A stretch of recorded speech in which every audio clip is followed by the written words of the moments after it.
अस्सलाम वालेकुम, welcome to news edge with Fariya Idris. आज का प्रोग्राम बहुत ख़ुसूसी है क्योंकि एक बहुत ही मोहतरम, बहुत ही ऑनरेबल शख्सियत के साथ मैं मौजूद हूँ। डॉक्टर जाकिर नाइक किसी तारुफ के मोहताज नहीं हैं। इस वक्त पाकिस्तान के टूर पर हैं। इल्म का दरिया है जो बह रहा है, लोग मुस्तफ़ीद हो रहे हैं। कंपैरेटिव स्टडी रिलीजन की में अगर उनको बार्ड की हैसियत हासिल है तो दीन फैलाने में कुरान पर वो एक अथॉरिटी हैं। डॉक्टर जाकिर नाइक को बहुत अवार्ड्स मिले हैं, बहुत रिकग्निशन मिली है। जॉर्ज टाउन यूनिवर्सिटी ने ये कहा कि 500 मोस्ट इन्फ्लुएंशियल पर्सनालिटीज़ में से एक पर्सनालिटी हैं डॉक्टर साहब। इस इन्फ्लुएंस के साथ साथ लोग सुनने वाले हैं, लोग जानना चाहते हैं, and we are very honoured to have doctor Zakir Naik on our programme. Thank you sir for being on the programme. Doctor साहब, अबाउट 3 डेकेड्स के बाद आप पाकिस्तान आए हैं एंड आपने ये मेंशन किया कि डॉक्टर इसरार से आपकी मुलाकात हुई थी last time, again great scholar of his times, और उन्होंने आपको कहा कि या आप डॉक्टर बन जाएं या आप प्रीचिंग कर लें और मिनिमलिस्टिक हो जाएं। 30 years डाउन द लाइन आप दोबारा पाकिस्तान में हैं, डॉक्टर इसरार के पाकिस्तान में। आपको लगा कि उस एडवाइस का असर है आपके ऊपर, and how do you look at Pakistan since then?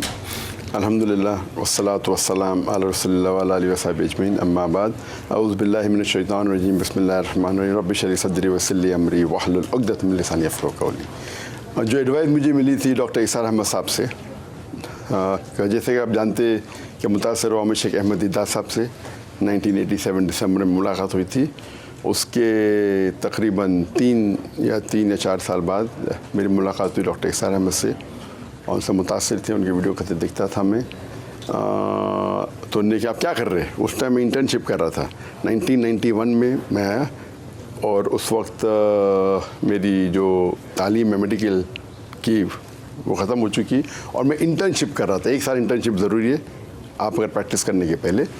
तो इंटर्नशिप करने के वक्त उस दौरान मैं पाकिस्तान में आया, तो उन्होंने कहा कि मैं 7 साल तक कोशिश किया प्रैक्टिस भी करूं और दावती मैदान में करूं। अगर आपको स्पेशलिस्ट बनना है तो एक को चुनना पड़ेगा। तो मैंने चुना दावा, और उससे मुझे पता चला, मैं कोशिश कर रहा कि मैं दोनों करूं। मैंने कहा कि पहले मैंने सोचा कि मैं 2 घंटा हर हफ्ते में दावत करूँगा, बाकी मेडिकल प्रैक्टिस फिर 2 घंटा दिन में करूँगा, फिर 50% हुआ, फिर 2 घंटा मेडिकल प्रैक्टिस हुआ, और अल्हम्दुलिल्लाह मैंने फुल 100% टाइम दावत के लिए अपनी ज़िंदगी को वक्फ कर ली। वो सबसे बेस्ट एडवाइस थी, क्योंकि कुरान मजीद में लिखा है सूरह फुस्सिलत में सूरह नंबर 41 आयत नंबर 34, वमन अहसनु क़ौलन मिम्मन दुआ इलल्लाहि व आमिल सालिहां व क़ाला इन्नी मिनल मुस्लिमीन। कौन शख्स है जो सबसे बेहतर है, जो अल्लाह की तरफ लोगों को बुलाता है, अच्छे अमाल करता है और कहता है कि मैं मुस्लिम हूँ। तो सबसे बेस्ट प्रोफेशन कुरान मजीद में अल्लाह ताला फरमाते हैं वो दाई का है। तो मैंने डॉक्टर बना ये सोच के कि वो दुनिया का सबसे बेस्ट प्रोफेशन है। हम इंसानों की जान बचा सकते हैं, उनके सेहत को सही कर सकते हैं, और अच्छा प्रोफेशन है, ख़राब नहीं है। लेकिन जो खुशी मुझे मिलती थी एक पेशेंट को, अगर वो बीमार है उसे सेहत देने की अल्लाह के ज़रिए, बनिस्बत एक पेशेंट जो सही राह पे नहीं है और उसको दीन की दावत देना, और वो गैर मुस्लिम से मुस्लिम बनता है, ये हज़ारों गुना बेहतर है और हज़ारों गुना मुझे खुशी मिलती थी। तो ये चीज़ फुल टाइम दाई बनना इज़ द हाईएस्ट। अल्लाह के रसूल आखिरी रसूल थे, उनके बाद कोई रसूल नहीं आने वाला है। तो ये दाई लोग का काम है कि वो दीन को फैलाए। तो दाई से बेहतर प्रोफेशन दुनिया में है ही नहीं। तो जो उन्होंने मुझे कहा बिल्कुल सही कहा। और सेकंड चीज़ जो उन्होंने कहा कि अपने ज़िंदगी को जो सबसे कम ज़रूरत है उस पे आप जियो। आप जब अपने ज़िंदगी को जीने के लिए सबसे कम खर्चे में अगर आप ज़िंदगी को जी सकते तो आप दावत डंके की चोट पे कर सकते, आप किसी पैसे के मोहताज नहीं रहेंगे। तो जब आपका रिक्वायरमेंट कम है, मेरा रिक्वायरमेंट $500 है, $500 बस मेरे और मेरी बीवी के लिए काफ़ी है। अल्लाह ताला तो माशाअल्लाह करोड़ रुपए दे रहा मैंने, $500 कुछ नहीं। तो अगर मैं ये नहीं कहूँगा तो मुझे पैसे नहीं मिलेंगे, कैसा जीऊँगा, कैसा खाऊँगा, हर एक के दिमाग में रहता है। और मैंने तकरीर की थी हमारी ज़िंदगी का मकसद क्या है। तो लोग जिस तरीके से कमाते उस तरीके से ज़िंदगी बसर करते। मेरा उल्टा है, जितना रिक्वायरमेंट है $500 वो काफ़ी है, बाकी सब अल्लाह के राह में। इंडीड। डॉक्टर साहब कहते हैं बिगिनिंग से पता चल जाता है कि ये शख्स क्या करने जा रहा है। माय चाइल्डहुड बहुत बाबा ने मुझे बहुत पहले आपकी वीडियोस दिखाई और हमने सुनी, बड़े हुए हम बेतरह लाखों लोगों ने सुनी, लेकिन आपने बचपन में आपको लोग कहते थे आप how was doctor Zakir Naik as a kid? आप शरारती किड थे या यू वर इंट्रोवर्ट या you reading, how were you? मैं बचपन में माशाल्लाह बहुत शरारती था, काफ़ी शरारत करता था, लेकिन जायज़ शरारत, कुछ जायज़ होते कुछ नाजायज़ होते, जायज़ शरारत था माशाल्लाह। और मैं इंटरेस्टेड था काफ़ी चीज़ में, टेक्नोलॉजी और सब में। और मैं बचपन से अखलाता हूँ। कौन मुझे अगर कहेगा कि तुम्हारा नाम क्या है तो मेरा नाम जाकिर है। अखलाता था बचपन से, स्कूल में भी अखलाता था, कॉलेज में भी अखलाता था। शेख अहमद दीदा से मिला उस टाइम भी अखलाता था।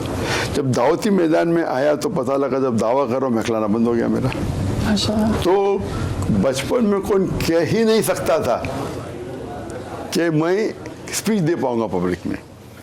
तो जब मैं शुरू किया दावती मैदान में, मेरा एक दोस्त था, ईसाई दोस्त था, जब मेरा उनसे बहस होने लगा 1 to 1, तो बोले आप जीत रहे क्योंकि आप अच्छे मुकर्रर है।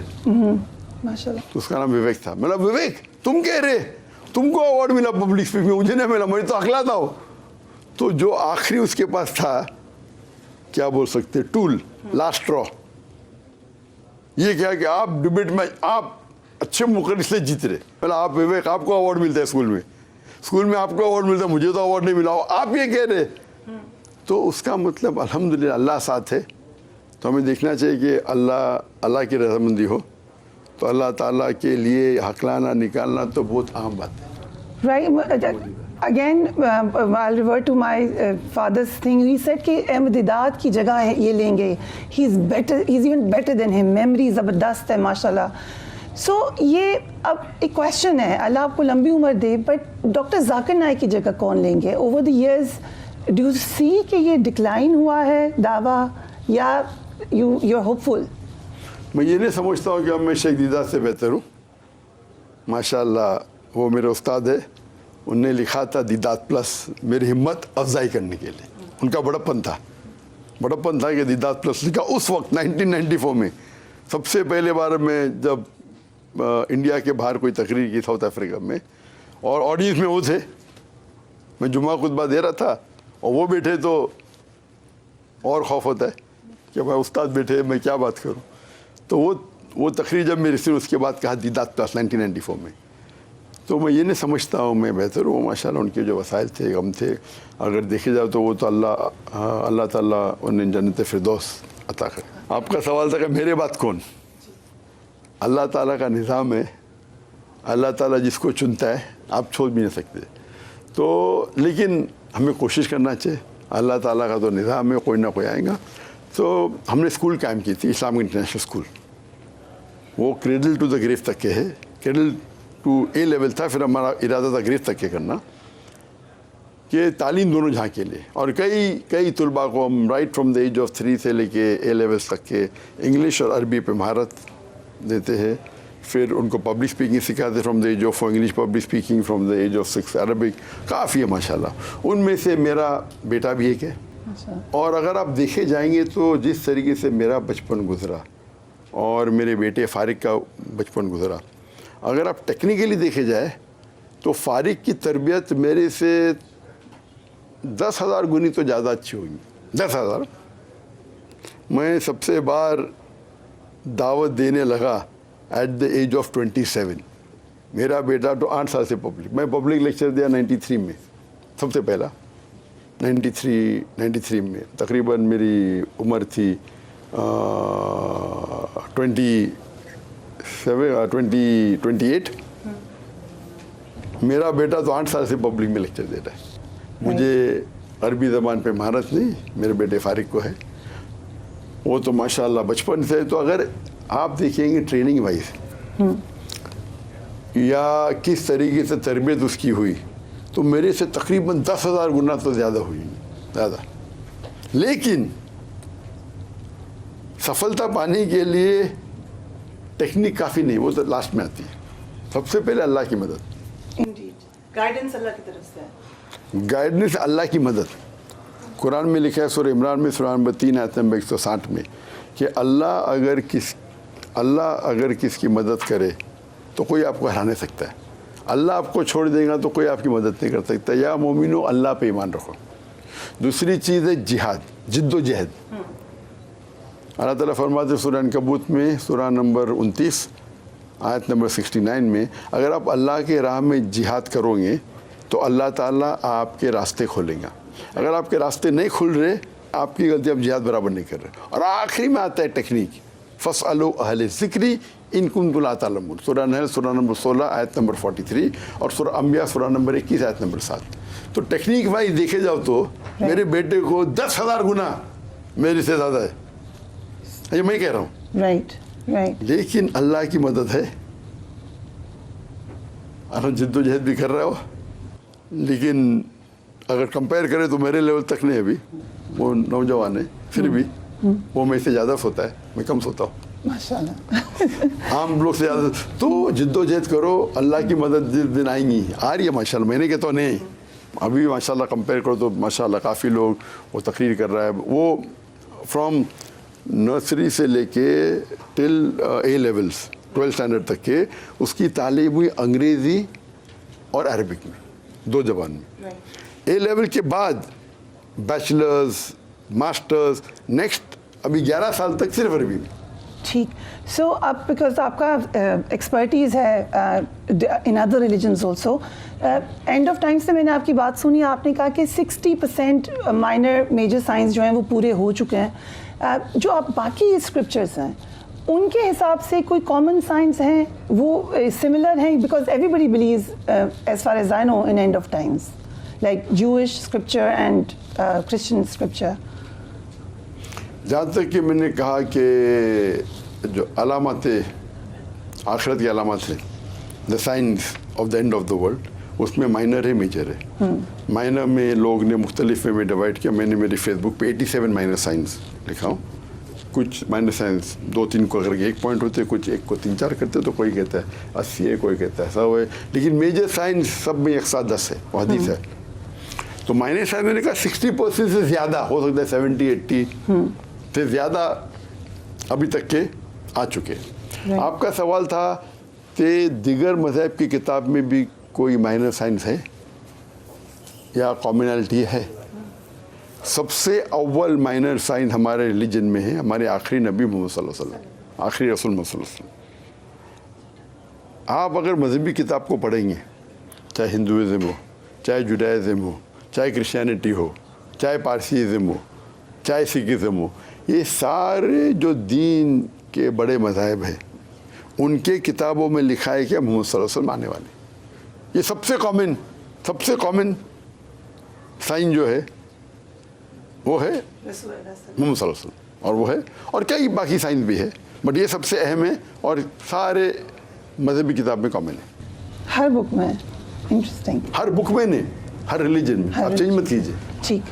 हर बुक कहेंगे तो कुछ दीन में 25 किस्म के बुक, हर बुक में नहीं, हर दीन में। हिंदुइज्म में तो सैकड़ों जगह लिखा है, बाइबल में लिखा है, ओल्ड टेस्टामेंट, न्यू टेस्टामेंट में, धम्मापट में लिखा हुआ है, कई जगह। राइट। सो तो अब अगर हम मसला फ़लस्तीन पर भी आ जाएं, उसमें भी हम देखते हैं कि एक यूनिटी है क्रिश्चियंस में एंड जूस में। वो भी कोई रिलीजियस ड्रिवन यूनिटी है उनकी कि दे यूनाइटेड इन दैट इज़राइल के मामले पर? जहाँ तक कि यहूद और नसारा का सवाल है, दीनी एतबार से अगर आप पढ़ेंगे, यहूदी ने ईसा अलैहिस्सलाम को सूली पे चढ़ाया। हम मानते कि वो मरे नहीं, ईसाई मानते मरे। बाइबल में के ज़रिए हम साबित कर सकते हैं कि उनका इंतकाल नहीं हुआ, अब भी ज़िंदा है, कुरान की आयत सूरह निसा सूरह नंबर 4 आयत नंबर 158, अल्लाह ने उसे उठा लिया, अल्लाह ने ईसा अलैहिस्सलाम को उठाया। तो ईसा ये मैं साबित कर सकता हूँ, बाइबल से भी ये सही है। बट अक्सर ईसाई वो समझते ईसा अलैहिस्सलाम मरे 3 दिन के लिए फिर रिजरेक्ट हुए, तो सही नहीं। आपका जो सवाल था कि और सूली पे कौन चढ़ा है, यहूद ने, तो देखे जाओ तो यहूदी लोग ने ईसा अलैहिस्सलाम का कत्ल किया अकॉर्डिंग टू द क्रिश्चियन, जो ईसा अलैहिस्सलाम को खुदा का बेटा मानते, खुदा मानते, जो सही नहीं है। तो who can be a bigger enemy than that. लेकिन आज की तारीख में आप देखते हैं कि ईसाई लोग मदद कर रहे यहूद की मुसलमान के खिलाफ। आप समझ रहे, ये पॉलिटिक्स है। ओके, पॉलिटिक्स है, क्योंकि पूरे अमेरिका को जो कंट्रोल करते वही यहूद, सारे दुनिया के अक्सर मीडिया यहूद के हैं, बैंकिंग कंट्रोल कर रहे यहूद लोग। हम मुसलमान के पास पैसा है लेकिन यहूद लोग कंट्रोल कर रहे हैं। यहूदी की तादाद कितनी कम है। तो अफसोस की बात है कि यहूद लोग दुनिया को कंट्रोल कर रहे हैं मेनली 2 चीज़ों से, एक है बैंकिंग से और एक मीडिया से। राइट। सो बिकॉज आपने बैंकिंग की बात कर दी, ओवरसीज़ पाकिस्तानी स्पेशली ये पूछते हैं सूद के हवाले से, मोर्गेज के हवाले से। सख्त आयत है कुरान पाक में कि सूद में अल्लाह के रसूल सल्लल्लाहु अलैहि वसल्लम से आपकी जंग है। सूद स्पेशली फॉर ओवरसीज़ पाकिस्तानीज़, ये मोर्गेज पे लेना, ये सब, इज़ इट अलाउड? कुरान मजीद में सूद जो लफ्ज़ है रिबा, वो 8 जगह है। और सूरह बकरा सूरह नंबर 2 आयत नंबर 278 और 279 में अल्लाह ताला फरमाते, अगर आप सूद के डिमांड को गिव अप नहीं करेंगे तो अल्लाह और अल्लाह के रसूल आपसे जंग का ऐलान करेंगे। मतलब सूद लेना सिर्फ गुनाह कबीरा नहीं, अकबर गुनाह कबीरा है, major sin, grave major sin. और इमाम दहाबी अपनी किताब कबायर में लिखते हैं, उसको रेटिंग देते हैं नंबर 12। आप शराब पिएंगे तो गुनाह कबीरा है, लेकिन अल्लाह और अल्लाह के रसूल आपसे जंग नहीं करेंगे। तो सूद एक गुनाह कबीरा ने, एक ग्रेव मेजर सिन है, एक अहम गुनाह कबीरा है। और अल्लाह के रसूल फरमाते हैं कि रिबा के कई दर्जे हैं, सबसे लोएस्ट दर्जा ऐसा है कि आप अपनी माँ के साथ ज़िना कर रहे हैं, तो ये बिल्कुल हराम है। और अगर आपका घर मॉर्गेज करते हैं और लोन लेते बैंक से और रिबा उसमें इन्वॉल्व है तो हराम है। आप इस्लामिक बैंक से ले सकते हैं लोन, और शरिया के प्रिंसिपल्स के ज़रिए आप इंस्टॉलमेंट में रिपे कर सकते हैं। इस पर पूरा ये इंफॉर्मेशन है, और मैं कई सवाल जवाब और तकरीर में कर। तो अगर आप लोन लेना अगर हराम नहीं है, सूद पे लोन लेना हराम है। राइट। तो अगर आप इस्लामिक बैंक से अगर बराबर सही तरीके से शरीयतन लोन लेते हैं, इसमें सूद इन्वॉल्व नहीं तो हर्ज नहीं है। लेकिन अगर सूद है तो आप लोन मत लीजिए, घर मत खरीदिए। दुनिया में घर खरीदना ज़रूरी नहीं जन्नत में जाने के लिए, लेकिन अगर आप रिबा पे घर खरीदेंगे तो आपको जन्नत में नहीं, आपको दोज़ख में घर मिलेगा। राइट। मुमकाना ज़्यादा है उसके। वक्त हुआ एक ब्रेक का। हमारे साथ डॉक्टर जाकिर नाइक मौजूद हैं। Take a quick break, we will be right back. Welcome back. Doctor Zakir Naik हमारे साथ मौजूद हैं। तो आपके भारत का आपने जिक्र भी किया, अभी मैं सुन रही थी आपकी बात, आपने कहा कि हदीस में भी है कि हालात बेहतर होंगे। इसी में थोड़ा सा ऐड करके मसला फ़लस्तीन के ऊपर भी हदीस से हमें कुछ पता चलता है कि क्या उसका नतीजा निकलेगा? मैंने जो जवाब दिया था पहले इंटरव्यू में, इसके पहले मैंने कहा कि मुसलमान सारी दुनिया पे रूल करेंगे। ठीक।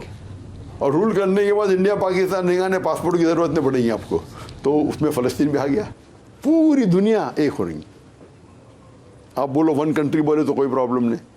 तो इस्लाम में देयर इज़ नो बाउंड्रीज कि मुसलमान में कोई यहाँ से जाने के लिए पासपोर्ट की ज़रूरत होना चाहिए। तो ये इस्लामिक निज़ाम नहीं है, लेकिन हालात की वजह से पासपोर्ट आ गए, ठीक है, कोई हराम नहीं है। लेकिन अगर खिलाफत फिर से वापस आएंगी इंशाअल्लाह, तो उस टाइम कोई पासपोर्ट की जरूरत नहीं यहाँ से वहाँ जाने के लिए, और इंडिया पाकिस्तान नाम भी नहीं रहेगा, इस्लाम का झंडा रहेगा सिर्फ इंशाल्लाह।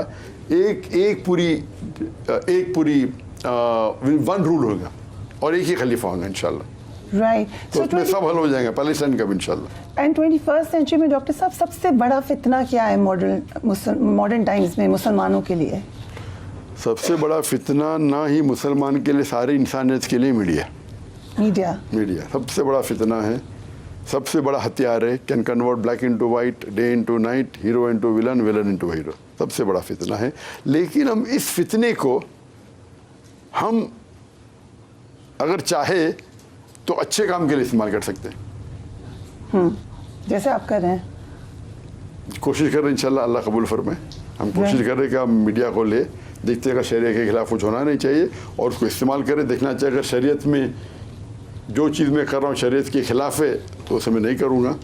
लेकिन लोग अक्सर मीडिया के लिए देखते हैं मेरा व्यूअरशिप कितनी होगी, व्यूअरशिप कैसी बढ़ेगी, लोग कितना देखें। मैं भी चाहता हूँ मेरी व्यूअरशिप बढ़े, लेकिन सबसे पहले अल्लाह की रजामंदी। अगर अल्लाह की रजामंदी नहीं है और सारी दुनिया भी मेरे मीडिया को देखे, कोई फ़ायदा नहीं। मान लो 8 बिलियन लोग, मुमकिन नहीं, मान लो हाइपोथेटिकली 8 बिलियन मेरे पास फॉलोअर्स है, अल्लाह राजी नहीं, ज़ीरो। आपका ये क्लिप चला कि यूट्यूब की कमाई हराम है, यू मीन कि अगर अल्लाह को नाराज़ करने के लिए करें या जाना ही नहीं चाहिए यूट्यूब पर? मैंने कहा जाना नहीं चाहिए, मैं तो यूट्यूब पे हूँ। ओह यस यस, ये मैंने कहा यूट्यूब पे जो ऐड आते हैं उसमें से अक्सर 99% हराम है। ठीक, आप उसको डे नहीं कर सकते, हर ऐड हराम नहीं है, लेकिन आप उसको डिवाइड नहीं कर सकते, मैं ऐड दूंगा और सिर्फ हलाल लूँगा, ये मुमकिन ही नहीं है। आज मुमकिन है, कल मुमकिन होगा, अलग बात है, आप समझे ना। तो मैं 99% क्यों बोलता हूँ, अगर आप एकदम प्लान करें मैं ऐसा करूँगा तो बहुत हाई लेवल पे शायद हो सके, लेकिन आम ऐड जो आप अलाउ करते हैं उसमें ख़वातीन बीच में आ जाते हैं, उसमें म्यूज़िक आ जाता है, ख़वातीन कपड़े सही नहीं पहनी, तो बहुत से इस्लाम के उसूल उसमें टूट रहे। तो इसीलिए मैंने कहा यूट्यूब का आम ऐड से आप कमाएंगे तो हराम है। डॉक्टर साहब आपने, लेकिन यूट्यूब हराम नहीं है, यूट्यूब में अक्सर हराम प्रोग्राम है, आप अच्छे प्रोग्राम दिखाओ तो आपके लिए हलाल है। राइट, विमेन के ड्रेस कोड पे आपने, अभी मैं आपकी बात सुन रही थी, पहले भी सुना मैंने आपको, and obviously there is a consensus कि क्या ड्रेस कोड होगा। पाकिस्तान में, अब आप पाकिस्तान आए हैं, एक जनरल एक्सेप्टेबिलिटी है कि आप सर भी ना कवर करें, आप बेसिक कोड ना फॉलो करें, एक एक्सेप्टेबिलिटी है, माशरे के अंदर आ चुकी है। वो किसका कसूर है ये? आपने सवाल पूछा कि इस्लाम में ड्रेस कोड है, उसमें काफ़ी कंसेंसस है, बिल्कुल सही है, 95% तो कंसेंसस है। लेकिन पाकिस्तान के माशरे में एक ख़वातीन जाती है, सर भी नहीं ढाकती है, वो एक्सेप्टेबिलिटी किसका कसूर है? पाकिस्तानियों का कसूर है। अल्लाह और अल्लाह के रसूल साफ़ तरीके से कह चुके हिजाब के बारे में, उस पर डिस्कशन नहीं करने का। सूरह नूर सूरा नंबर 24 आयत नंबर 31 और सूरह अहज़ाब सूरा नंबर 33 आयत नंबर 59, ये 2 आयतों में साफ लिखा है। और कई हदीसें, देयर आर 6 क्राइटेरिया हदीस में, देखो कुरान की रोशनी में। नंबर 1 क्राइटेरिया में थोड़ा डिफरेंस हो, एक्सटेंट। फॉर द वुमेन पूरा जिस्म कवर होना चाहिए except face and the hands up the wrist. कुछ उलमा कहते हैं भाई फेस भी का होना चाहिए। तो 6 क्राइटेरिया में से 1 क्राइटेरिया में सिर्फ 5% डिफरेंस है, पूरे 6 क्राइटेरिया में तो 1% डिफरेंस है, बराबर। तो इसमें कोई दो राय नहीं कि बाकी पूरा जिस्म कवर होना चाहिए। फेस के ऊपर इख्तिलाफ है, कवर होना चाहिए, वो स्मॉल पार्ट है, चलो इख्तिलाफ भी है, बाकी तो कवर करो, नंबर 1। सेकेंड क्राइटेरिया कि द क्लोथ्स, जो कपड़े पहनते चुस्त नहीं होना चाहिए, चुस्त सही उर्दू बोलते, should not be tight fitting, should be loose. इसीलिए कुरान की आयत है सूरह अहज़ाब की चैप्टर 33 वर्स नंबर 59 कि जब खवातीन घर के बाहर निकलती है तो जिल्बाब को पहनना चाहिए। जिल्बाब मतलब ओ कोट हम कहते हैं, अबाया कहते हैं हमारे लफ्ज़ में, हम कहते हैं कोट पहनते, तो उससे लूज़ होता है। अगर आप अबाया नहीं पहन रहे तो ये सही नहीं है। अगर पाकिस्तान के माशरे में चल जाता है तो पाकिस्तान का माशरा क्राइटेरिया नहीं है। आप पाकिस्तान के उलमा से पूछो, कोई भी इसको नहीं मानेगा। बड़े बड़े उलमा पढ़े, कोई भी नहीं कहेगा कि भाई सही है। वो इख्तिलाफ सिर्फ होगा चेहरे आप फर्द है क्या नहीं। तो अगर फर्द है तो मुझे एतराज़ नहीं, कोई बोलता है फ़र्ज है, तो भी बाकी तो कॉमन है। तो आप अगर जिलबाब ऐसा लोज ओवरकोट नहीं पहनना चाहिए, नंबर 2। नंबर 3, पतले नहीं होना चाहिए, चाहे उसके थ्रू देख सके आप। नंबर 4, भड़कीली नहीं होना चाहिए, ऐसे कलर जो फ्लोरेसेंट है आजकल अबाया पहनते, जैसा लाइट आए तो चमक चमक चमक आँख के ऊपर आता है, ऐसा ये गलत है। चमकीले भड़काऊ नहीं होना चाहिए। नंबर 5, वो दिगर मज़ाहिब के नहीं होना चाहिए। मिसाल पे क्रॉस पहनना गलत है, टीका लगाना, टाई क्रॉस नहीं है तो टाई पहनना मुबाह है, फ़र्ज नहीं है। टाई पहनना मुस्तहब भी नहीं है, तो क्रॉस पहनना गलत है, टीका लगाना गलत है। और आखिरी है 6ठा नंबर, ऐसे कपड़े ना पहनो जो दूसरे जिन्स के हो। आप समझे ना? तो ये 6 क्राइटेरिया है। कई भी क्राइटेरिया में नहीं लिखा है कि पाकिस्तान होना चाहिए या इंडिया होना चाहिए या सऊदी अरेबिया होना चाहिए। हम माशरे के हिसाब से, मिसाल के तौर पे हम अरब देश में जाएंगे तो उनको पसंद है काला, लेकिन क्या लिखा नहीं क्या काला फ़र्ज है? मैं कहता हूँ काला पहनेंगे तो वो अबाया आप 1 हफ्ता पहन सकते, सफ़ेद पहनेंगे तो 2 दिन के अंदर ख़राब होंगे, आपकी मर्जी। सफ़ेद पहनो 2 दिन के लिए, काला पहनो। कपड़े भड़कीली कलर के नहीं होना चाहिए। तो ये अगर कल्चर को आप फॉलो करते हैं और शरीयत के खिलाफ नहीं तो जायज़ है। तो आप काला पहनो नो प्रॉब्लम, ऐसा ब्लू पहनो नो प्रॉब्लम, लेकिन भड़कीली मत पहनो, चमकीली मत पहनो। लेकिन कल्चर कहता है वेस्टर्न का शॉर्ट पैंट, तो एक मर्द शॉर्ट पैंट नहीं पहन सकता है क्योंकि मर्द का सतर है नेवल टू द नी। तो कल्चर को फॉलो करो जब तक वो शरीयत के खिलाफ नहीं। ठीक। तो अगर मैं वेस्टर्न कंट्री का सूट पहनो, टाई पहनता हूँ, कहाँ शरीयत में लिखा टाई मत पहनो, सलीम मत पहनो, और टाई सलीम नहीं है, कुछ लोग गलत फहमी है। तो आप जैसा कहा कि माशरे में अलाउड है, तो माशरा अगर करता है शरीयत के खिलाफ नहीं तो आप नो प्रॉब्लम। इंडीड। तो मिसाल के तौर पे कोई माशरे में हम ईद मुबारक बोलते हैं, शरीयत में जब साहबा मिलते थे तो ईद के टाइम के ऊपर वो कहते मे अल्लाह एक्सेप्ट आप और मेरी दुआ, तक़ब्बल मिनको। लेकिन वो ईद मुबारक बोलता है तो हराम नहीं है, तो तक़ब्बल मिनको भी बोलो कि अल्लाह ताला आप और मेरी दुआ को कबूल फरमाए, वो अफजल है। लेकिन ईद मुबारक बोलना कुछ गलत नहीं है। हम इंडिया पाकिस्तान में ईद मुबारक बोलते नो प्रॉब्लम। तो अगर वो शरीयत के खिलाफ नहीं आप वो कर सकते। लेकिन ये कहना कि पाकिस्तान में औरत सर को ढाक रहे नहीं या माशरा एक्सेप्ट किया तो आप एक्सेप्ट करेंगे, तो आप अल्लाह की जन्नत में जाना चाहते, किधर जाना चाहते? Indeed. And we'll take a break. Break के बाद मिलते हैं।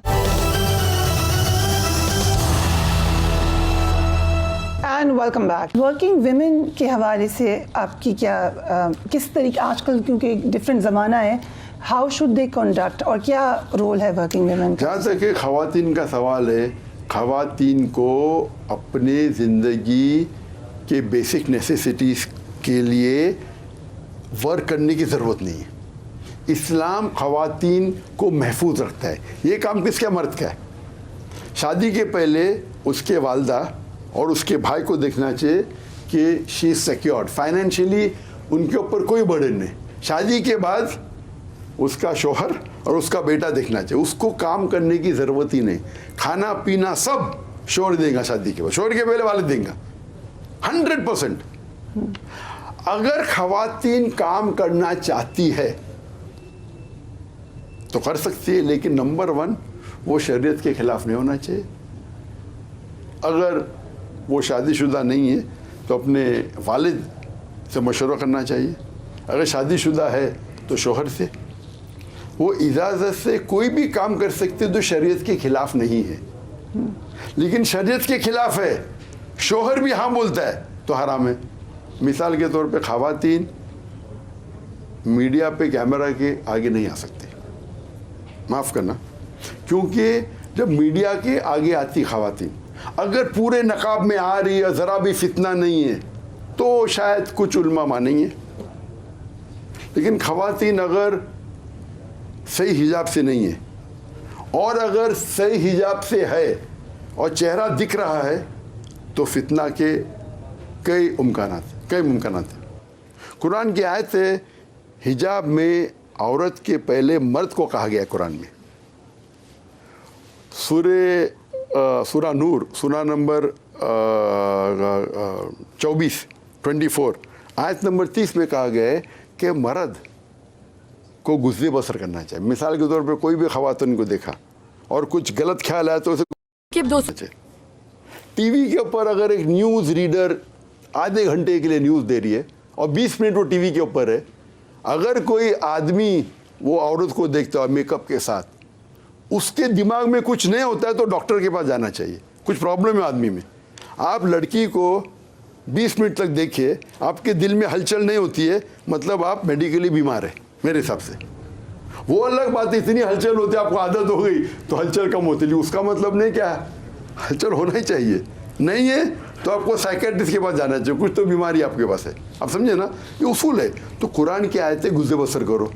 तो अगर ख़वातीन टेलीविज़न के ऊपर है और मैं गुज़े बसर करूँ तो मैं तो भाई गुनहगार नहीं, लेकिन ख़वातीन जो आ रही है टेलीविज़न पे, तो दो तरीके से ताली बजती है। अगर ख़वातीन हिजाब नहीं कर रही है और उसके ऊपर छिड़कानी करता है तो मर्द की गलती है, लेकिन ख़वातीन की भी गलती है, वो क्यों अपने आप को महफूज नहीं रखी, तो दोनों की गलती, ताली दो हाथ से बजती है। अगर वो हिजाब करते हो कोई छिड़कानी करता है तो ख़वातीन की तरफ वो खातून की गलती नहीं, वो लड़के की गलती। अब समझे ना। तो मीडिया में मेरे हिसाब से, भले मैं मानता हूँ कि चेहरे का नकाब फ़र्द नहीं है, मैं वो उलमा की बात मानता हूँ, लेकिन जो कहता है फ़र्द है अल्हम्दुलिल्लाह, जो औरतें नकाब करती है सुम्मा अल्हम्दुलिल्लाह, उसके खिलाफ होने में। लेकिन मेरे घर में मेरी एक बेटी नकाब करती है, एक बेटी नहीं करती है, अल्हम्दुलिल्लाह, मैं दोनों के साथ हूँ। आप समझे ना। इसको बोलते हैं कि इस्लाम में अगर दो राय है और दोनों बड़े बड़े उलमा की राय, मैंने कहा मेरी राय फ़र्ज नहीं, तुम निकालो, मैं क्यों करूँ, मैं उसका वो मेरी बेटी, वो दोनों बेटी मानते क्या फ़र्ज नहीं है। एक बेटी बोलते मुझे अफजल करना है, अल्हम्दुलिल्लाह। जहाँ तक कि मेरी बीवी का वो भी दाई है माशाल्लाह, बहुत अच्छी दाई है, वो भी तकरीर करती है। तकरीर का उसूल रहता है, कोई तकरीर में वीडियो रिकॉर्डिंग नहीं करेंगे, ऑडियो भी नहीं करती थी। ऑडियो आवाज़ जो है वो it doesn't come in the aura में नहीं आती, लेकिन एहतियातन मेरी बीवी बोलती ऑडियो रिकॉर्डिंग भी नहीं होना चाहिए। जब ये कोविड आ गया उसके दावती काम रुक गए, तो मैंने क्या बीवी से रिक्वेस्ट किया, औरा में तो नहीं आता है, ऑडियो रिकॉर्डिंग दो, तो ऑडियो से शुरू की लाइव टेलीकास्ट। तो मेरी अहलिया की ऑडियो भी मौजूद नहीं थी 4 साल पहले, अभी मौजूद है। अल्लाह का फजल अल्हम्दुलिल्लाह, अभी मीडिया में कहाँ भी उनका जो वो चेहरे का नकाब नहीं करती है, आने वाली थी, लेकिन कुछ वसाइल की वजह से इंशाल्लाह 3-4 दिन बाद आएंगी। तो उसूल है, वो तकरीर करते तो 4000 के सामने, 5000 के सामने, लेकिन वीडियो रिकॉर्डिंग ममनू है। क्योंकि अगर कोई रिकॉर्डिंग किया, अगर करता होता तो शायद वो मेरे से फेमस होती। वो हमारे बम्बई में ख़वातीन के शोबे में 13 हर हफ्ते 13 लेक्चर्स होते थे, जिनमें से 4 मेरी बीवी देती थी। मर्द के शोबे में 2 होते थे, कभी कभी मैं एक का हैंडल करता था। तो अगर वो मीडिया पे आती थी तो हाई चांसेस से उनकी फॉलोइंग में से ज़्यादा होती। तो लेकिन मेरी अहलिया को जन्नत में जाने का शौक़ है, मीडिया पे आने का नहीं। और कभी भी टकराव होता है, माशाल्लाह दोनों दावत के मैदान में हैं, तो वो कहती है कि आप का दावा मेरे से और इम्पोर्टेंट है, माशाल्लाह, जो हो सकता है सही नहीं है, लेकिन वो नज़रिया है। तो अल्हम्दुलिल्लाह कभी होता ही नहीं, अक्सर there is a compromise. I mean we understanding चाहिए, इतने अच्छे से हम समझते क्या गिव एंड टेक है। मैं चाहता था वो रेजा, लेकिन वो चाहती नहीं। अभी नवासा पैदा हुआ मेरा ग्रैंडसन, तो नहीं मुझे ठीक है आपकी मर्जी। तो लेकिन कभी भी अगर ऐसा वक्त आया तो वो हमेशा ये नहीं मैं भी दावत करूँगी, करती है अल्हम्दुलिल्लाह। तो they never been, it's more for freedom. जो कुरान की आयतें सूरह बकरा की सूरह नंबर 2 आयत नंबर 187, हुन्ना लिबासुल लकुम व अंतुम लिबासुल लहुन्ना, कि वो आप उनके गारमेंट्स है और वो आपका लिबास है, दोनों एक दूसरे के लिबास है। हम देखते हैं कि अक्सर मर्द कहते अर्रिजालु क़व्वामुना अला निसा, सूरह निसा की आयत सूरह नंबर 4 आयत नंबर 134, कव्वाम है। कव्वाम का मतलब थोड़ी क्या बड़ाई मारूं, दादागिरी करूं, आप समझे ना। कव्वाम का मतलब मेरी रिस्पॉन्सिबिलिटी में ख्याल रखूं। तो जहाँ तक कि औरत का सवाल है, काम करने के लिए कोई भी काम कर सकती है, लेकिन शरिया के खिलाफ न, मॉडलिंग नहीं कर सकती, सिंगिंग करे, इसको अट्रैक्ट करे, ये जायज़ नहीं है। तो ऐसे काम करे, मिसाल के तौर पे जब वो कभी जाती है काम करने के लिए, तो it should be separate segregation of sexes. They can't be intermingling of sex. हम जा रहे भाई हाउ आर यू, एक दूसरे से हंसी मजाक कर रहे, लड़का लड़की बात कर रहे। लड़का लड़की बात करने की मुमानियत नहीं है, लेकिन गुज़र बसर करना चाहिए। अभी वो इंटरव्यू ले रहा था, हमेशा मैं देख रहा था मेरे भाई की तरफ, आपकी तरफ में देखा ही नहीं। लोग बोलेंगे कैसा है, कैसा आदमी, लेकिन टेक्निक क्या कहता है, इंटरव्यू की आंख में आंख डालो। ये टेक्निक मैं ही सिखाता हूँ, इंटरव्यू की आंख में आंख डाल के बात करो, ये टेक्निक है। लेकिन टेक्निक से ऊपर शरिया है। तो शरिया जब मुझे इजाज़त नहीं देती आंख में आंख डाल के बात करने की ख़वातीन के और ख़ातून के, तो मैं शरिया को फॉलो कर रहा हूँ। आप समझे ना। तो मैं नहीं देखूंगा कि आंख में आंख डाल के मेरा इंटरव्यू अच्छा रहेगा। अल्लाह के उसूल ऊँचे होते, ठीक है। इसीलिए कोई खातून आती है, डिस्टेंस रखो, अभी लास्ट इंटरव्यू में आगे पीछे रहो ज़रा। तो हमें उसूल फॉलो करना चाहिए। तो ऐसा नौकरी करना जो शरिया के ख़िलाफ़ ने बिल्कुल अलाउड है। और सैलरी भी सेम होना चाहिए जो मर्द की सैलरी है। यूएसए वो सब में खातून की सैलरी कम होती है। तो लेकिन काम करने की ज़रूरत ही नहीं। अगर वो चाहे कि मैं हिस्सा लूँ तो कर सकती है इजाज़त के साथ। और शरिया के कोई भी कानून के ख़िलाफ़ नहीं होना चाहिए। राइट। सो औरत की हुक्मरानी का भी बता दें कॉन्सेप्ट इस्लाम में। औरत की हुक्मरानी का जो सवाल है, आज की तारीख में एक हदीस है अल्लाह के रसूल की, और वो खुसूसन पर्शिया के बारे में थी कि अगर औरत लीडर रहेंगी कंट्री की, तो वो देश कभी तरक्की नहीं करेगा। ये हदीस है। उसमें भी दो इख्तलाफ है, कुछ कहते नहीं वो सिर्फ पर्शिया के लिए था, कुछ कहते नहीं आम था। मैं मानता हूँ ये आम है, क्योंकि आप रोल देखेंगे, एक औरत का रोल और एक हुक्मरान का रोल। अक्सर माशरे में हुक्मरान मतलब प्रेसिडेंट, मतलब हाईएस्ट, प्रेसिडेंट मतलब हाईएस्ट। मैं माशाअल्लाह अल्लाह ने जो मुझे दर्जा दिया दाई का, दुनिया के कोई भी आज की तारीख, पहले तो माशाअल्लाह बोलते, आज की तारीख में 8 बिलियन शख्स है। मैं जो अल्लाह ने मुझे दिया है आज, मैं कोई भी दुनिया के शख्स से एक्सचेंज नहीं करूँगा, चाहे कोई भी कंट्री का मालिक हो, किंग हो, हाँ, कोई भी प्राइम मिनिस्टर हो, प्रेसिडेंट हो, जो दर्जा अल्लाह ने मुझे दिया है, आप अगर मुझे $1 बिलियन भी देंगे, दुनिया की दौलत भी देंगे, तो मैं एक्सचेंज नहीं करूँगा। मैं जाऊँ खुश हूँ। तो लेकिन अक्सर लोग समझते president of the country, prime minister of the country highest है पोस्ट आपकी कंट्री का। लेकिन इस्लाम में अल्लाह ने मर्द और औरत को अलग अलग रोल दिए। इक्वल है लेकिन यकसा नहीं है, इक्वल ओवरऑल। कुछ रोल में मर्द का दर्जा है, कुछ रोल में औरत का दर्जा है, मिसाल के तौर पे, और बाकी जगह पे सेम है। मिसाल के तौर पे अगर एक चोर मेरे घर में आएगा, तो मैंने कहूँगा मैं मानता हूँ ख़वातीन के हुकूक में, I believe in equal rights. मैंने कहूँगा बीवी को जाकर झगड़ा करो, मैंने कहूँगा बेटी से झगड़ा करो। यहाँ अल्लाह ताला ने मर्द को ज़्यादा ताकत दी, मुझे जाना चाहिए।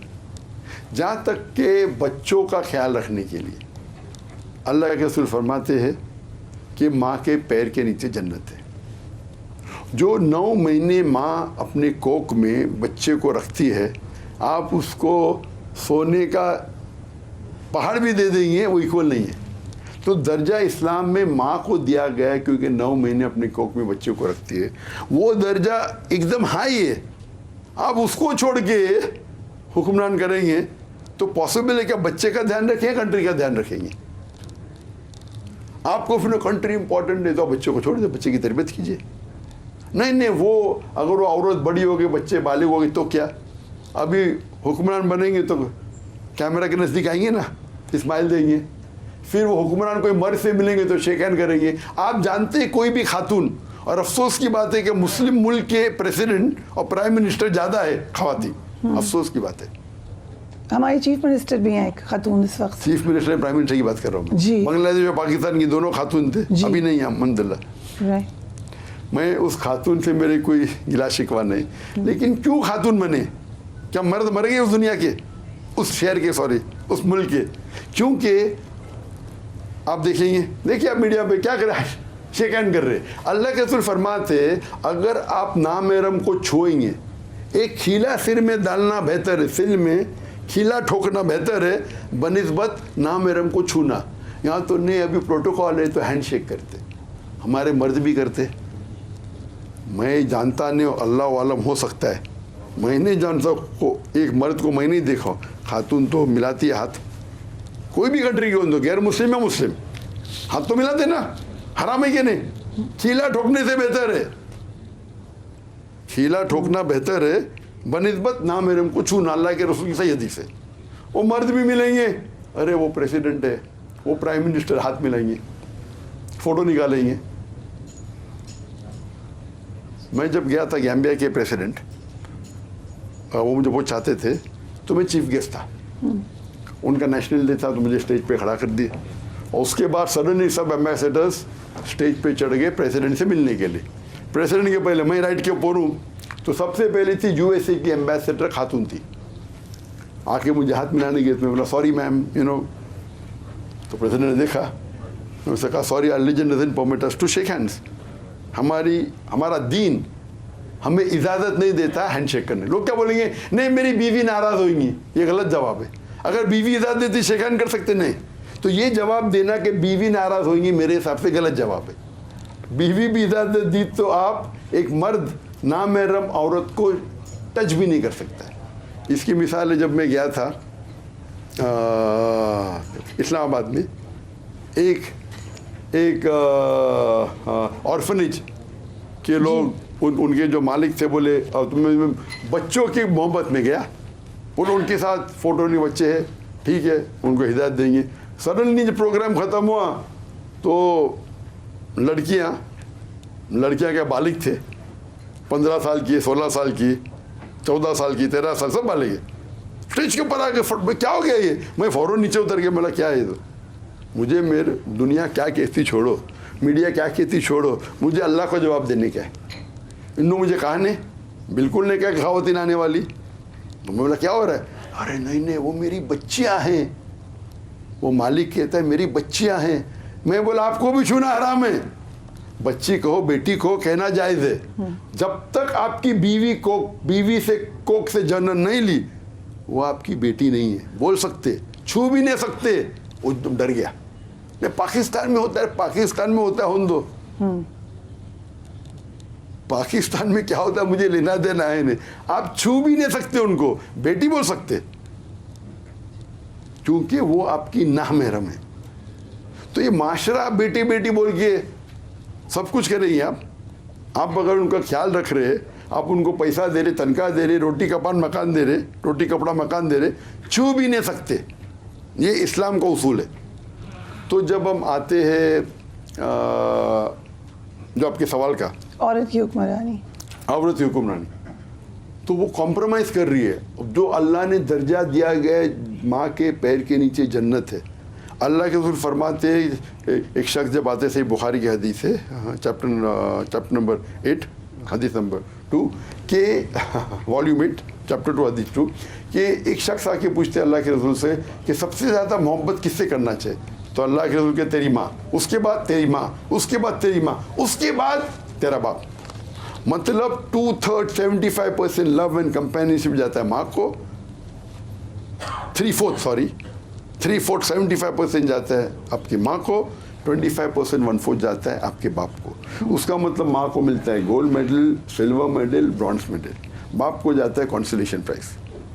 तो अगर हुक्मरान के चक्कर में आप इतने शरीयत को तोड़ेंगे, मीडिया के सब में आएंगे, हाथ मिलाएंगे, मीटिंग होगी, आपके रूम में आपका सेक्रेटरी कौन? मर्द, आपका एडवाइजर कौन? अक्सर मर्द। कम बंद कमरे में एक खातून और आदमी नामहरम साथ में हैं, तो अल्लाह के रसूल कहते तीसरा आदमी शैतान है। कौन सा प्राइम मिनिस्टर लेडी है मुझे बताओ? एक प्राइम मिनिस्टर कभी भी जिंदगी में कम बंद कमरे में आदमी के साथ थी अकेले। इसलिए बिजनेस के अंदर भी मेरी बहन माशाल्लाह बिजनेस हैंडल करती है, बहुत बड़ा बिजनेस, सिर्फ लेडी सेक्शन, जेंट सेक्शन अलग, जेंट सेक्शन दूसरा देखता है। कर सकते आप, बिजनेसमैन बन सकते हैं, बिजनेस वुमेन बन सकते हैं, CEO बन सकते हैं, लेकिन कोई भी शरिया के रूल को नहीं तोड़ना चाहिए। तो जब हुक्मरान बनती है एक खातून, वो नमाज भी नहीं पढ़ा सकती है। हुक्मरान अगर नमाज पढ़ना चाहता है, इमाम बनना चाहता है, नहीं बन सकते। तो मेरी लेक्चर इसके ऊपर अभी वक्त की किल्लत है, कई दलील मैंने दिया हूँ कि अगर औरत हुक्मरान बनती है तो उसकी आखिरत बर्बाद हो जाए। पाकिस्तान के बारे में आपका इम्प्रेशन, एक थोड़ा सा तासुर गया। मैंने पूछा गवर्नमेंट से आपका PIA वाला क्वेश्चन भी, उन्होंने कहा जी PIA ऑटोनमस है, लेकिन ओवरऑल आप पाकिस्तान में नाखुश तो नहीं है। What's your expression of Pakistan? जहाँ तक कि PIA, तो जब मैंने PIA का एक जिक्र किया, उसका मतलब नहीं मैं गवर्नमेंट पे तनकीद कर रहा हूँ। It's one individual. जी, they say it's autonomous. One individual, नहीं ऑटोनमस हो या गवर्नमेंट का भी हो, इवन गवर्नमेंट का हो तो एक CEO था, उसकी गलती थी। तो आप ये नहीं कह सकते कि पाकिस्तान में 100 ऑफिसर सही है। तो अगर एक आदमी गलत है तो उसका मतलब नहीं कि गवर्नमेंट गलत है। मैं क्लैरिफाई करना चाहता हूँ, बराबर? राइट। वो शख्स को मैं कंपेयर किया एक हिंदू से, जिसका दर्जा एक मैनेजर है, ये CEO है। तो मैं दिखा रहा था कि वो हिंदू में कितनी मोहब्बत थी मेरे नज़दीक। आप समझे ना? तो there was no comparison between Pakistan government और इंडियन गवर्नमेंट, और Pakistani as a whole and Indian as a whole.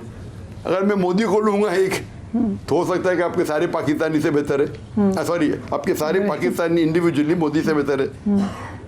तो it was an a competition between Pakistan and India. और जब कल जब गवर्नर साहब कामरान खान तिसोरी जब मुझे अवार्ड दिए कराची यूनिवर्सिटी से, एक ऑनरी डॉक्टरेट PhD, तो उन्होंने कहा कि हम माजरत चाहते हैं डॉक्टर साहब से API के इंसिडेंस में, और मैं चाहता हूं कि आपका दिल बड़ा हो और इस बात को भूल जाए। तो मैंने कहा किस बात को? मैं तो भूल गया था, आपने याद दिला दी मुझे। मैं कहा और भूल गए, तो मैंने कभी दिल में रखा नहीं। और मैंने ये कहा कि अगर मेरे ये मिसाल को कोई क्वेश्चन पूछा, मैं मिसाल दिया, अगर एक भी पाकिस्तानी को दुख हुआ तो उसके लिए माजरत चाहता हूँ। माजरत मानने से कोई भी इंसान छोटा नहीं होता है। और मैंने कहा कि अगर मेरे इस इंसिडेंट से, वो एक मिसाल थी क्वेश्चन के कॉन्टेक्स्ट में, और मैं यहाँ कभी कंपटीशन पाकिस्तानी और हिंदुस्तानी के बीच में नहीं करना, क्योंकि कुरान की आयत के तालो इला कलिमतिन सवाइम बैनना व बैनकुम, आओ हम उस बात की तरफ जो आप और हम में यकसा है। तो मैंने कहा कि पाकिस्तान और हिंदुस्तान साथ में थे, भले उसके अंदर अक्सर लोग यहाँ मुसलमान हैं, वहाँ अक्सर लोग हिंदू हैं, फिर भी पड़ोसी का ख्याल तो रखना चाहिए ना। मानो अगर वो गैर मुस्लिम भी है, आपको इस्लाम को तो फॉलो करना चाहिए। क्या पड़ोसी का हक होता है आपसे, आप पर? एक अगर मुसलमान अपने पड़ोसी को नामहफूज, अगर इफ ही फील्स इनसिक्योर, अगर डेंजर होता है, तो मुसलमान अपने पड़ोसी को डेंजर में डाल ही नहीं सकता। तो अगर आपको मुस्लिम होना चाहिए, आप समझे ना, उसका मतलब नहीं इंडिया अच्छी है। मैं ये नहीं बोल रहा हूँ इंडिया अच्छी या पाकिस्तान अच्छी, या इंडिया खराब या पाकिस्तान खराब, वो क्लोज डोर पे बात करना चाहिए। जब पब्लिक में बात करते तो we should be one, we should be united. और ये इस्लाम का मकसद है। आप देखेंगे खुलफा राशिदीन किस तरीके से बात करते थे। तो मैं अगर दाई हूँ, बड़े मुस्लिम मुल्क में हूँ, मेरा मैसेज गैर मुस्लिम भी देख रहे। तो ये हिकमत है कि हमें इस्लाम के उसूल को बयान करना चाहिए। ये competition between Pakistan and India नहीं, ये कंपटीशन बिटवीन इस्लाम एंड दीगर मज़ाहिब है। तो मैं यहाँ इस्लाम की नुमाइंदगी कर रहा हूँ, और आप भी और सारे पाकिस्तानी पहले अल्लाह की नुमाइंदगी कर रहे। कुछ भी बात, चाहे वो पॉलिटिशियन हो, चाहे वो बिजनेसमैन हो, सबसे पहले हम अल्लाह के बंदे हैं। अगर कंपटीशन आता है देश की नुमाइंदगी करो या अल्लाह की करो, हमें अल्लाह की करना चाहिए। मैं पाकिस्तानी से मोहब्बत करता हूँ, लेकिन अल्लाह से ज़्यादा मोहब्बत करता हूँ। मैं हिंदुस्तानी से भी मोहब्बत करता हूँ, अल्लाह से ज़्यादा करता हूँ। मैं चाहता हूँ कि दोनों यकसा हो, ताकि मेरा दिन फैले। हिंदुस्तान में मेरे तकरीर के लिए 25% अक्सर गैर मुस्लिम होते थे। अगर मैं 1 लाख का मजमा में तकरीर कर रहा हूँ तो 25,000 गैर मुस्लिम, 10 लाख का मजमे में कदर 2.5 लाख। तो मुझे मिसाल पेश करना चाहिए, मुझे देख रहे। तो मैं ये देखता हूँ कि अगर मैं दाई हूँ, मैं किसको सपोर्ट कर रहा हूँ। मान लो अगर मैं मोहब्बत भी करता हूँ पाकिस्तानी से, लेकिन अल्लाह से ज़्यादा मोहब्बत करता हूँ। मान लो मैं हिंदुस्तानी से मोहब्बत करता हूँ और करता हूँ तो दोनों से। एक शख्स अगर हिंदुस्तान में ख़राब है तो बोलूँगा वो ख़राब है, हिंदुस्तान ख़राब नहीं। एक शख्स अगर पाकिस्तान में ख़राब है तो शख्स ख़राब है। हमें तालो इला कलिमतिन सवाइम बैनो बैनकुम, आओ हम उस बात की तरफ। हमें अल्लाह के रसूल की मिसाल क्या है? सुलह हुदैबिया में जब काफिरों ने कहा कि आप कैंसिल करो, मोहम्मद सल्लल्लाहु अलैहि वसल्लम अल्लाह के रसूल है, तो उन्हें अल्लाह के रसूल कैंसिल किया। साहबा कहते हैं कि हमारा ईमान सबसे नीचा हो गया, हम अभी ताकतवर है, हमारे पास एबिलिटी है, और अल्लाह के रसूल कैंसिल कर रहे। अल्लाह के रसूल ने क्या कैंसिल किया? हमेशा मोहम्मद सल्लल्लाहु अलैहि वसल्लम का नाम आता है तो बोलना ज़रूरी नहीं, रसूल अल्लाह बोलना ज़रूरी नहीं, फ़र्ज नहीं है, तो उन्हें वो कैंसिल किया। अगर काफिर कहते थे लिखो कि आप अल्लाह के रसूल नहीं हैं, तो अल्लाह के रसूल कभी भी नहीं मानते। तो हमें देखना चाहिए अल्लाह के रसूल की दूर अंदेशी। वो हराम थोड़ी कह रहे, वो थोड़ी लिख रहे कि मैं अल्लाह का रसूल नहीं हूँ, वो खाली अल्लाह के रसूल कैंसिल किए तो सुलह हो जाए और इस्लाम फैले। तो मेरा भी, हम मिसाल लेते हैं हमारे रसूल की, आखिरी नबी मोहम्मद सल्लल्लाहु अलैहि वसल्लम की, हमारे खुलफा राशिदीन की, हमारे सहाबा की, और कोशिश करते कि पूरे दुनिया में अमन फैलाए। बहुत शुक्रिया डॉक्टर जाकिर नाइक, आपने हमें वक्त दिया, आपने डॉक्टर जाकिर नाइक की बातें सुनी। Do give me your feedback, अपने घर वालों का ख्याल रखिए। अल्लाह हाफ़िज़।